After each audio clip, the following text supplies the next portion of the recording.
Hello everyone and welcome back once again in another session of Partnership Accounting. In today's video, we will be covering some more numerical questions based on the treatment of goodwill which is brought in by a new partner or the goodwill which already appears in the books of the firm. Means जितना मैंने आपको अभी तक theoretical point of view से concepts करवाए हैं उनके basis पर एक्सक्लूसिवली गुडविल की ट्रीटमेंट से रिलेटेड मैंने ये पर्टिकुलर वीडियो कवर करने की कोशिश की है जिसमें हम कुछ प्रैक्टिकल क्वेश्चंस कवर करेंगे. So without wasting time let's read question number 39. A and B are partners sharing profits in the ratio of 3:2. देखिए दो पार्टनर्स हैं और उनकी ओल्ड रेशियो आपको बता रखी है. 1 अप्रैल 2018 को उन्होंने सी को एडमिट किया है, नया पार्टनर है और सी का शेयर 1/4 है. C acquires 1/5 of his share from A. आपको ये इंफॉर्मेशन दे रखी है कि सी ने अपने हिस्से का ऑफ लिखा हुआ है ना, आपको समझाया हुआ है. ऑफ का मतलब बोर्ड मास के अकॉर्डिंगली मल्टीप्लाई. तो 1/5 शेयर ए से लिया है तो दैट मीन्स बाकी का जो बच गया वो किससे लिया है, वो दूसरे पार्टनर से लिया है. ये लाइन पढ़ते ही आपको ये पता लग जाना चाहिए. अब बाकी का बचेगा कितना, 1 में से माइनस करके कैलकुलेट कर लीजिए कि 1 में से अगर 1/5 माइनस हो जाएगा तो बाकी का बचा 4/5 सी ने बी से लिया है और 4/5 of his share as it is ही रहेगा. अब देखो आपको आगे क्या बता रखा है. गुडविल सी की एडमिशन के दौरान कैसे कैलकुलेट होगी, कैपिटलाइजेशन ऑफ एवरेज प्रॉफिट्स. देखो इसीलिए मैंने आपको कहा था जब हमने earlier change in profit sharing ratio वाले मेथड्स के चैप्टर किया था उसमें हमने गुडविल को वैल्यू करने का कंसेप्ट भी किया था, तब मैंने आपको 3 मेथड्स करवाए थे. अब देखिए अब आपके पास जो आज क्वेश्चन है उसमें हमें गुडविल दी नहीं हुई है, हमें पहले कैपिटलाइजेशन मेथड का यूज कर गुडविल को कैलकुलेट करना पड़ेगा. तो देखो आपको क्या दिया हुआ है, आपको पिछले 5 सालों के प्रॉफिट्स दिए हुए हैं और आपको देखने में ही कुछ पता चल रहा है कि प्रॉफिट्स में ना कुछ गड़बड़ है. दैट मीन्स हमें नॉर्मल प्रॉफिट्स नहीं दिए हुए हैं, हमें नॉर्मल प्रॉफिट्स निकालने पड़ेंगे. तो मैं जल्दी से रीड आउट कर दूंगी आपके लिए कि आपको 2014 का प्रॉफिट दिया हुआ है, आपको 2015 का प्रॉफिट लेकिन साथ में एक एबनॉर्मल गेन दिया हुआ है, आपको 31 मार्च 2016 का लॉस दिया हुआ है और एक एबनॉर्मल लॉस भी उसमें चार्ज हुआ है जो आपको दिया हुआ है. अब मैं नहीं आपको बताऊंगी कि एबनॉर्मल गेन का क्या करते हैं या एबनॉर्मल लॉस का क्या करते हैं. जब प्रैक्टिकली आंसर देखेंगे तब आपको सीधा समझ में आ जाएगा क्योंकि ये बहुत अच्छे तरीके से मैं पहले ऑलरेडी एक्सप्लेन कर चुकी हूँ ये पॉइंट्स. अब देखिए अब हम नेक्स्ट क्वेश्चन रीड करते हैं कि और क्या है क्वेश्चन में. देखिए 31 मार्च 2017 का आपको फिर से लॉस दिया हुआ है और इस बार इसमें एक एबनॉर्मल एक्सपेंस है जिसको हमने माइनस किया हुआ है. मतलब एक तरीके से एक नॉन रेकरिंग नेचर का एक एक्सपेंस है जिसको हमने माइनस किया हुआ है. रोज रोज नहीं हम वॉलंटरी रिटायरमेंट कंपनसेशन पे करते हैं.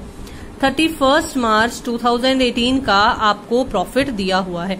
देखो सबसे पहले मैं आपको कहूंगी कि भाई जल्दी से ना काउंट करके देख लो कि क्या आपको 5 सालों का कैपिटलाइजेशन के बेसिस पर कैलकुलेट करने के लिए कहा गया है. आपको 5 सालों के ही प्रॉफिट्स गिवन है या उससे ज्यादा के गिवन है, क्योंकि अगर ज्यादा के गिवन हो तो आपको कैसे समझाया जाता होता है लास्ट, तो आप यहां से उल्टा काउंट करना शुरू करते हो और अगर उससे ज्यादा वाले हों तो वो स्किप कर देते हो.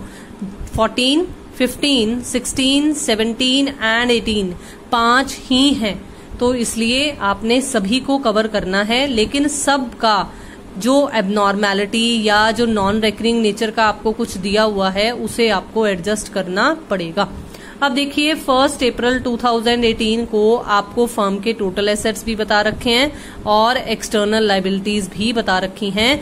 यहां से आप कैपिटल एम्प्लॉयड निकाल सकते हो, विनियोजित पूंजी निकाल सकते हो.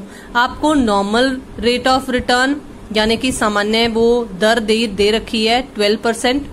सी क्या लेकर आता है? सी 1,25,000 की कैपिटल लेकर आता है, लेकिन वो अपना शेयर ऑफ गुडविल नहीं लेकर आ पाता है कैश में। इसका मतलब हमें गुडविल पहले निकालनी पड़ेगी, फिर देखेंगे कि उसमें से सी का शेयर कितना बनेगा जो वो कैश में नहीं लेकर आ सका। अब नहीं लेकर आ सका तो आपको इतना तो पता है कि जब नहीं लेकर आता तो उसका करंट अकाउंट ओपन होता है। हमने सी का शेयर ऑफ गुडविल निकालना है, हमने नेसेसरी जर्नल एंट्रीज पास करनी है और हमने न्यू प्रॉफिट शेयरिंग रेशो भी निकालनी है। ठीक है, तो देखते हैं कि ये क्वेश्चन किस तरह से सॉल्व होगा। देखिए, जैसे मैं नॉर्मली क्वेश्चन शुरू करती हूँ बिल्कुल उसी तरीके से मैंने ये क्वेश्चन भी स्टार्ट किया है। आपको ए और बी की ओल्ड रेशो दी हुई है, नया पार्टनर बता रखा है, नए पार्टनर का शेयर बता रखा है। सी ने अपना शेयर कितना है जो ए से लिया है, मतलब सीज शेयर गिवन बाय ए या टेकन फ्रॉम ए, इस तरह से अगर हम लिखें तो ए ने सी के शेयर का 1/5 दिया था, इसका मतलब 1/20 बन गया। इस अभी मैंने आपको समझाया था कि 1 में से माइनस करके निकाल लो कि बाकी का जो बचा हुआ शेयर है वो बी ने दिया है, तो बी ने 4/5 दिया है सी के शेयर का, तो वो 4/20 आ गया। इसका मतलब जो 1:4 है वो सैक्रिफाइसिंग रेशो बन रही है। ये इस तरह से कैलकुलेशंस हम पहले कुछ वीडियोस में भी समझ चुके हैं। अब अगर हम न्यू शेयर्स कैलकुलेट करें, नई रेशो कैलकुलेट करें, तो देखो ए के लिए कैसे निकलेगी। ए के पुराने शेयर में से ए का सैक्रिफाइस माइनस कर दो। बिल्कुल इसी तरीके से बी के लिए किस तरह से निकलेगी, बी के पुराने शेयर में से जो 2/5 बन रहा है उसमें से बी का सैक्रिफाइस माइनस कर दो। और सी के लिए आपको पता है कि मैंने कैसे समझाया है कि डिनोमिनेटर सेम करना होता है, तो कुछ मैथमेटिकल कंसेप्ट्स को यूज कर लिया जाता है और इसलिए हमारी जो न्यू रेशो है वो 11:4:5 आ जाएगी। मैं आपको कहूंगी कि वीडियो प्लीज जरूर रिवाइंड कीजिए और चेक कीजिए कि हमें न्यू रेशो आंसर में यही बता रखी थी या नहीं। अब देखो, अब हम कैलकुलेशन करेंगे गुडविल की। देखो, मैंने आपको ओरली सारा क्वेश्चन समझाया है। हम अब नॉर्मल प्रॉफिट्स कैलकुलेट करेंगे। सबसे पहले हमें ये ईयर्स दे रखे थे, ठीक है। अब देखो बहुत ही ध्यान से, मैंने बिल्कुल इसी तरीके से शुरू किया क्योंकि हमने लास्ट 5 ईयर्स लेने होते हैं ना, तो मैंने 14, 15 लिखने की बजाय मैंने 18, 17, 16, 15, 14 मैंने इस तरह से लिया है। अब देखो बहुत ही ध्यान से, 18 का तो मुझे प्रॉफिट ही दिया हुआ था, 17 में मुझे लॉस दिया हुआ था और मुझे वो वॉलंटरी रिटायरमेंट वाला कंसेप्ट दिया हुआ था। देखो लॉस था तो मैंने उसे ब्रैकेट में यानी कि माइनस में लिख दिया। उसके बाद देखो मुझे वॉलंटरी रिटायरमेंट वाला वो नॉन रेकरिंग नेचर का कंपनसेशन दिया हुआ था, एबनॉर्मल एक्सपेंस दिया हुआ था। और हमने क्या पढ़ा हुआ है कि एबनॉर्मल लॉसेस को या एक्सपेंसेस को ऐड बैक कर दिया जाता है, तो मैं ऐड करूंगी। अब देखो फिर से मैं कहूंगी मैथमेटिकल कंसेप्ट लगाओ, प्लस वाली रकम ज्यादा है, ठीक है ना, प्लस वाली फिगर ज्यादा है, तो आपका आंसर प्लस में आ जाएगा। बिल्कुल इसी तरीके से आपको 2016 का भी लॉस दिया हुआ था और उसमें भी फिर से एक एबनॉर्मेलिटी थी, तो आपने उसे ऐड बैक कर दिया। और इस बार माइनस वाला ज्यादा है तो हमारा आंसर स्टिल लॉस में ही आ गया, ठीक है। क्या था हमारे पास, ये लॉस बाय फायर हमें दिया हुआ था। अब देखो बहुत ही ध्यान से, हमें 2015 का गेन दिया हुआ था, प्रॉफिट दिया हुआ था, लेकिन उसमें एक एबनॉर्मल गेन था, हमने वो गेन माइनस कर दिया और हमारे पास नॉर्मल प्रॉफिट आ गया। 14 में कुछ भी नहीं इंक्लूडेड था, वो 14 का प्रॉफिट एज इट इज हमने लिख लिया।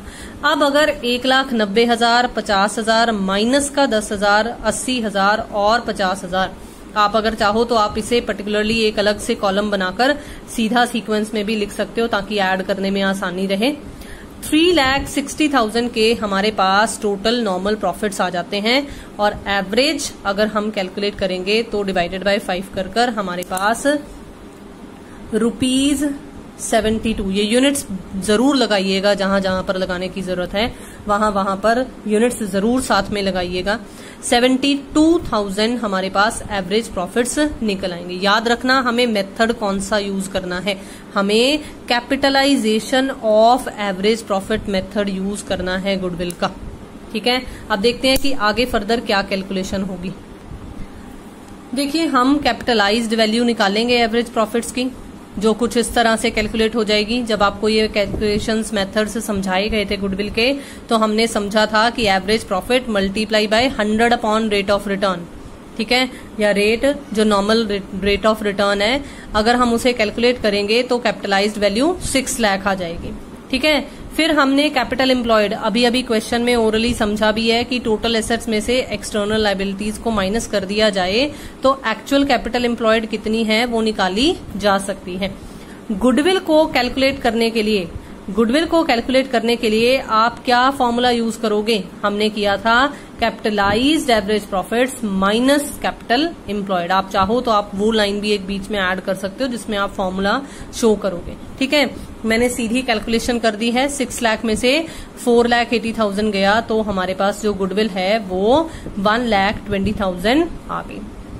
अब देखो बहुत ही ध्यान से, ये फर्म की गुडविल है, हमें सी का शेयर चाहिए, तो सी के शेयर को कैलकुलेट करेंगे 1/4 करके, तो ये हमारे पास शेयर ऑफ गुडविल आ जाएगा। देखो हमारे क्वेश्चन में हमें 3 कैलकुलेशंस करने के लिए कही गई थी।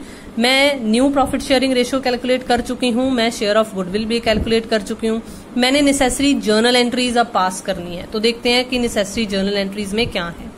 सबसे पहले सी अपने हिस्से की कैपिटल कैश में लेकर आया है, तो इस बार डेट भी दी हुई है, तो 1 अप्रैल 2018 डेट कॉलम में लिखकर हम करेंगे cash account debit to C's capital account 1,25,000 1,25,000।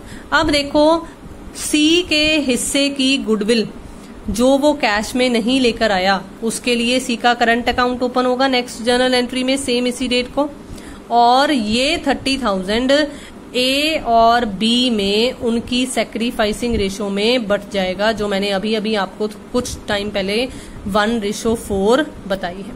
तो हम सैक्रिफाइसिंग रेशो में इसे क्रेडिट कर देंगे ए और बी के बीच में।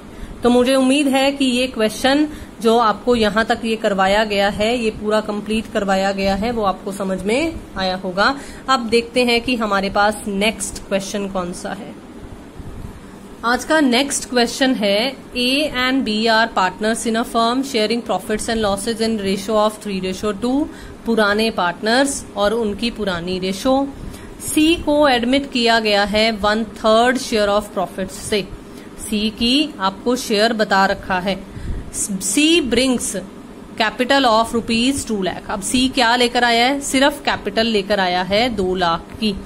गुडविल को वैल्यू किया गया है 1.5 लाख के हिसाब से, मतलब ये फर्म की गुडविल आपको दे रखी है। आपको कहा गया है कि जर्नल एंट्रीज पास करो अगर कोई गुडविल बुक्स में अपीयर नहीं हो रही है, अगर सेकंड केस में गुडविल 90,000 से अपीयर हो रही है, और थर्ड केस में अगर गुडविल 1,80,000 अपीयर हो रही है। मैंने 2 केसेस को कवर किया है, क्योंकि अगर सेकंड केस आपको समझ में आ जाता है तो थर्ड अपने आप ऑटोमेटिकली कर सकते हो।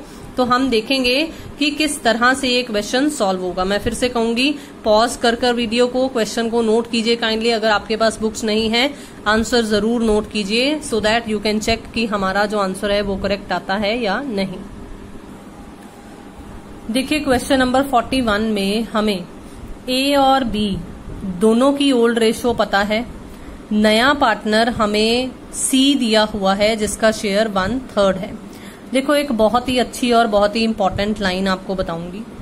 Whenever such fraction is given and no other information is given, old ratio is equal to sacrificing ratio. मतलब कहने मुद्दे की बात यह है, sacrificing ratio is equal to old ratio. इसको लिखेंगे कि अगर हमें ये दिया हुआ हो फ्रैक्शन में, नए पार्टनर का शेयर फ्रैक्शन में दिया हुआ हो, तो हमेशा आप चाहे कैलकुलेट करके देख लीजिएगा, जिस तरह से मैंने आपको ओल्ड रेशो दी हुई हो और नए पार्टनर का सिर्फ फ्रैक्शन दिया हो, हम न्यू रेशो कैलकुलेट कर मैंने आपको सिखाया है ना न्यू रेशो कैलकुलेट करना, तो आप चाहे कैलकुलेट कर देख लीजिएगा। जब आप न्यू शेयर्स में से और ओल्ड शेयर्स को दोनों को कंपेयर करोगे तो आपकी सैक्रिफाइसिंग रेशो 3:2 ही आएगी। तो मैंने कैलकुलेशन नहीं की है, मैंने ये लाइन लिखकर आपको ये चीज क्लियर कर दी है कि जब कोई और इन्फॉर्मेशन ना गिवन हो सिर्फ नए पार्टनर का ऐसे फ्रैक्शन ही दिया हुआ हो तो हमेशा हमारी ओल्ड रेशो ही सैक्रिफाइसिंग रेशो के बराबर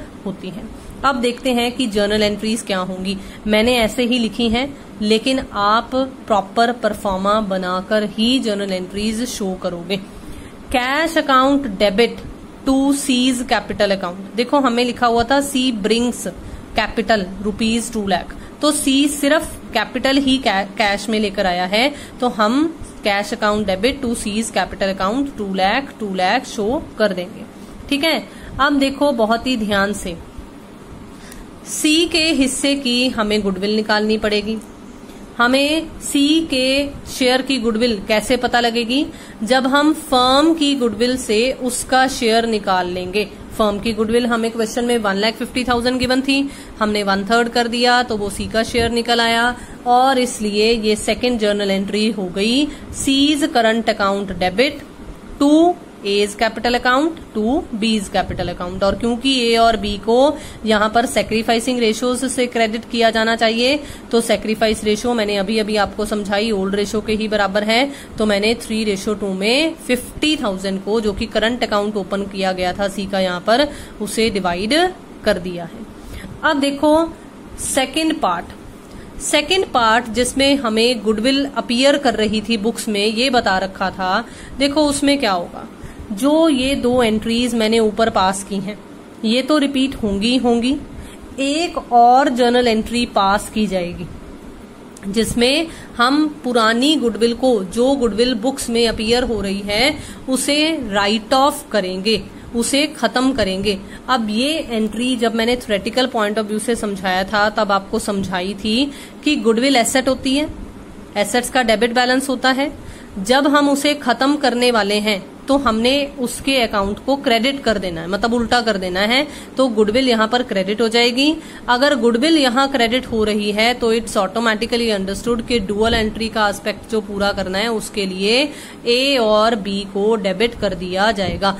लेकिन एक बात हमेशा याद रखनी है कि यहाँ पर ओल्ड रेशो के पॉइंट ऑफ व्यू से करना है। बाई चांस इस क्वेश्चन में हमारी ओल्ड रेशो और सैक्रिफाइसिंग रेशो बराबर हैं, एक ही हैं, लेकिन हो सकता है कि क्वेश्चंस में अलग अलग भी हों, तो ये कंसेप्ट्स जरूर याद रखने हैं कि यहाँ पर ओल्ड पार्टनर्स की ओल्ड रेशो में हमने गुडविल को, जो ऑलरेडी अपीयर हो रही थी, राइट ऑफ करना है। थर्ड पार्ट भी बिल्कुल ऐसा ही है, मैंने यहाँ उसे रिपीट नहीं किया है, मैंने लिखा नहीं है, बट उसमें भी ऐसे ही करेंगे कि दोनों एंट्रीज रिपीट होंगी फर्स्ट पार्ट वाली, और एक और जर्नल एंट्री होगी। जैसे मैंने ये 90,000 के हिसाब से की है वो डबल अमाउंट से हो जाएगी, क्योंकि हमें थर्ड केस में गुडविल 1,80,000 दी हुई है। तो मुझे उम्मीद है कि ये क्वेश्चन भी आपको समझ में आ गया होगा। Moving on to the next question is question number 43। X, Y and Z were partners sharing profits and losses as 2. X 1/2, Y 1/3 and Z 1/6। 3 partners हैं, तीनों की आपको profit and loss sharing ratio बता रखी है। X की तो half है, आधी दी हुई है, Y की 1/3 दी हुई है, और Z की आपको 1/6 दे रखी है। एज फ्रॉम 1 अप्रैल 2019 वो एग्री करते हैं कि वो किसको एडमिट करेंगे, ए को पार्टनरशिप में, और शेयर कितना देना है, 1/6 देना है। जो वो कैसे एक्वायर करेगा, किससे लेगा, वो इक्वली लेगा, और किससे लेगा, फ्रॉम एक्स एंड वाई। देखो आपको हमने पहले कुछ क्वेश्चंस किए हैं, मैंने आपको समझाया था कि जब इस तरह से एक्विजिशन दी हुई हो और यहाँ पर इक्वली दिया हुआ हो, तो जितने पार्टनर्स होते हैं उतनों के हिसाब से 1:1 वाला कंसेप्ट आ जाता होता है, और यही हमारी सैक्रिफाइसिंग रेशो बन जाती होती है।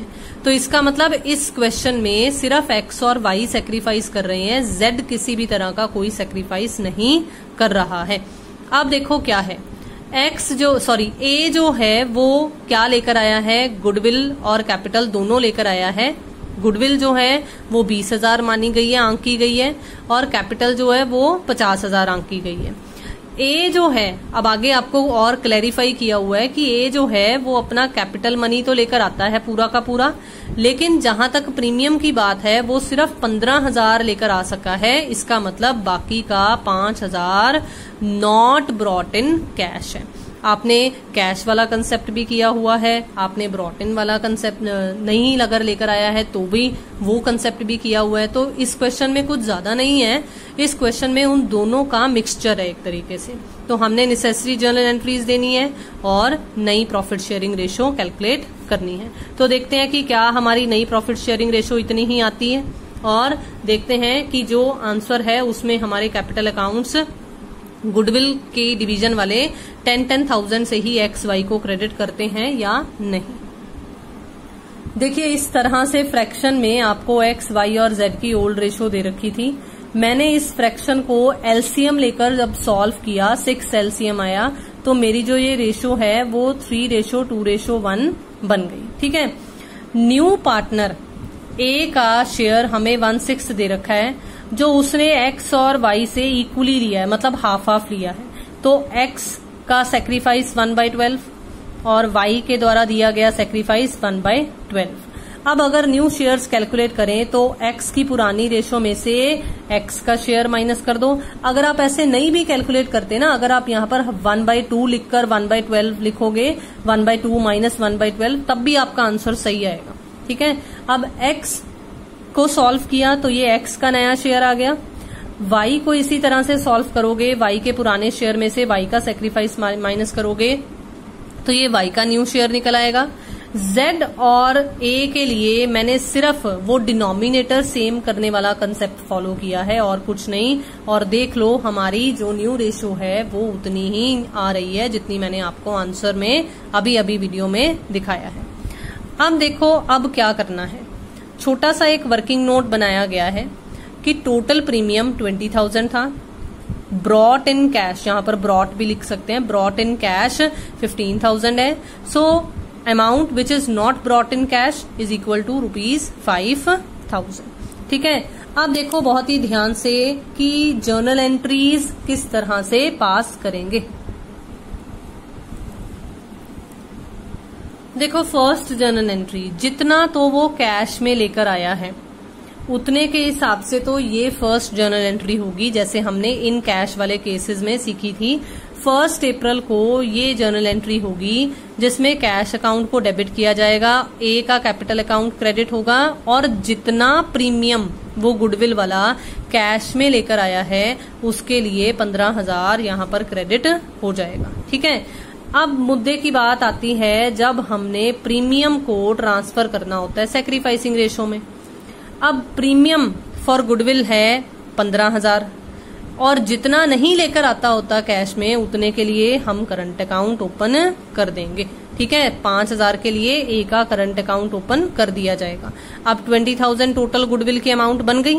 ये X और Y में उनकी सेक्रीफाइसिंग रेशो में जो इक्वली 1:1 थी, इस तरह से 10,000 में डिवाइड कर दी जाएगी। तो मुझे उम्मीद है कि ये पर्टिकुलर क्वेश्चन भी आपको समझ में आया होगा। अब आज के मेरे सेशन का last but not the least question, very very and very important. इस क्वेश्चन के बेसिस पर आपको पता चलेगा कि मैं क्यों लास्ट कुछ वीडियोस में, जो पहले की मेरी वीडियोस है, मैं उसमें क्यों ये बोलती थी इस चैप्टर की वीडियोस में कि पुराने पार्टनर्स की या सेक्रीफाइसिंग पार्टनर्स की सेक्रीफाइसिंग रेशो में हमने प्रीमियम को डिवाइड करना है। अगर आपने ध्यान से वीडियो सुनी हो तो मैं ये वर्डिंग यूज किया करती थी। अब आपको यहाँ पता चलेगा कि मैं क्यों ये वर्डिंग यूज कर रही थी। A and B are partners जो कि प्रॉफिट्स शेयर करते हैं 3:1 में।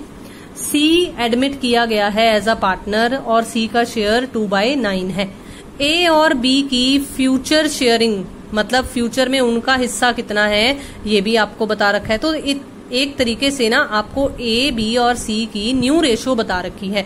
A की 4/9 है, B की 3/9 है और C की 2/9 है। ठीक है, 4 + 3 7, 7 + 2 9। तो आपको ये रेशो की फॉर्म में ही दिया हुआ है, न्यू रेशो 4:3:2।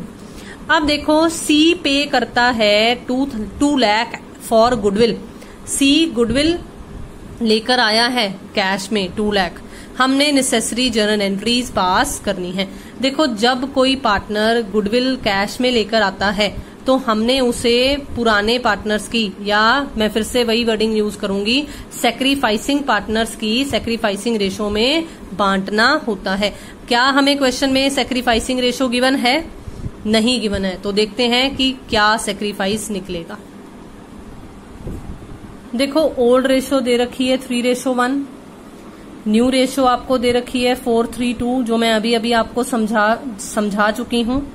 सैक्रिफाइसिंग रेशो हमें नहीं पता है, तो देखते हैं कि गेन या सैक्रिफाइस कितना निकलता है। ए, बी और सी भी मैंने इस बार लिखा है ताकि मैं आपको ये बात भी फिर से प्रूव कर सकूं कि जितना गेन है उतना ही सैक्रिफाइस होगा। देखो सबसे पहले ए के पॉइंट ऑफ व्यू से जैसे हम नॉर्मली सॉल्व करते आए हैं वैसे सॉल्व करेंगे। सैक्रिफाइसिंग रेशो निकालने वाला कंसेप्ट, ओल्ड माइनस न्यू, मैंने वही फॉर्मूला यूज किया है।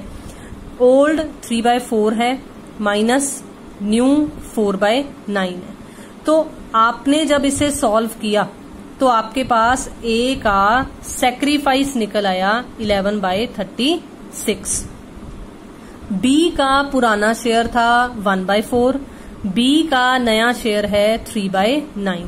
जब आपने इसे एलसीएम लेकर सॉल्व किया तो आपके पास देखो माइनस में आंसर आ गया। और मैंने आपको क्या समझाया था कि अगर माइनस में आंसर आ जाए तो वो गेन होता है। अब देखो बहुत ही ध्यान से, मैंने सी को यहां पर क्यों लिखा था। पहले तो मैंने डिनोमिनेटर सेम करने के लिए डिनोमिनेटर सेम किया, 8/39 आ गया, सॉरी 8/36 आ गया। अब बहुत ही ध्यान से देखो, because he is a new partner तो उसका भी गेन है। नया पार्टनर जब एंटर किया जाता है तो उसे तो गेन ही होता है ना, उसे कौन सा सेक्रीफाइस होगा।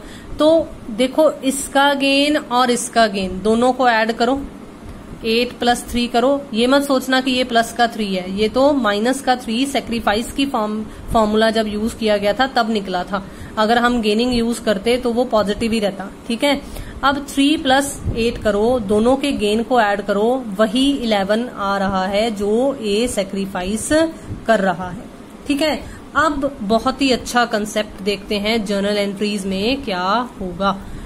पहली जर्नल एंट्री, सिर्फ और सिर्फ जो नए पार्टनर के द्वारा प्रीमियम लाया गया है उसके पॉइंट ऑफ व्यू से ये एंट्री पास की जाएगी और एंट्री होगी cash account debit to premium for goodwill account.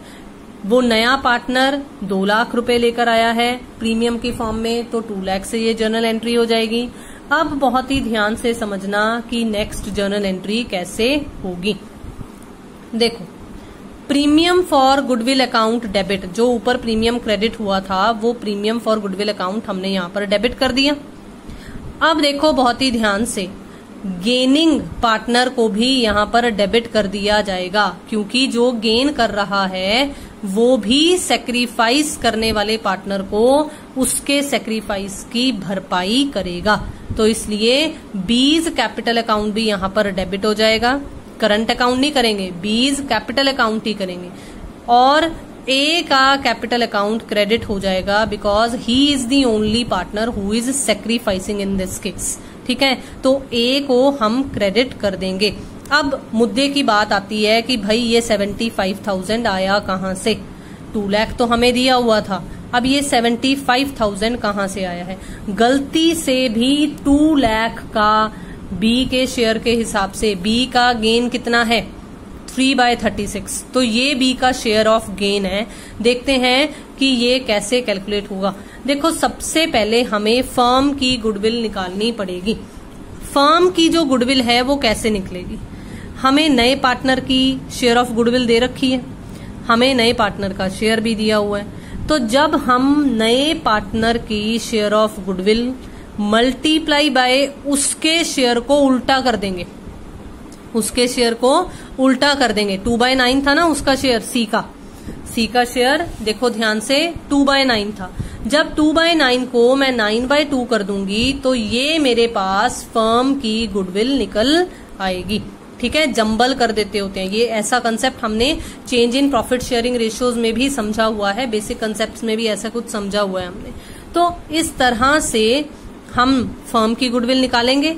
अब बी का शेयर कैलकुलेट होगा कि फर्म क्या इतना गुडविल है जिसमें से बी को गेन 3/36 हो रहा था, और हमारे पास इस तरह से बी के शेयर वाली गुडविल 75,000 निकल आएगी, और ये यहां लिखा जाएगा और दोनों का टोटल ए के कैपिटल अकाउंट में क्रेडिट कर दिया जाएगा। मुझे उम्मीद है कि मैंने आज जितने भी क्वेश्चंस आपको करवाए हैं ये क्वेश्चन आपको समझ में आए होंगे। This last one is very very and very important, please be carefully, इसको बहुत ही ध्यान से समझना। प्लीज सब्सक्राइब दी चैनल अगर आपने अभी तक चैनल को सब्सक्राइब नहीं किया है। शेयर कीजिए वीडियोस को, लाइक कीजिए वीडियोस को, जरूर कमेंट कीजिए और बताइए कि आपको आज का सेशन किस तरह से लगा। Thank you so much for watching the video and have a nice day.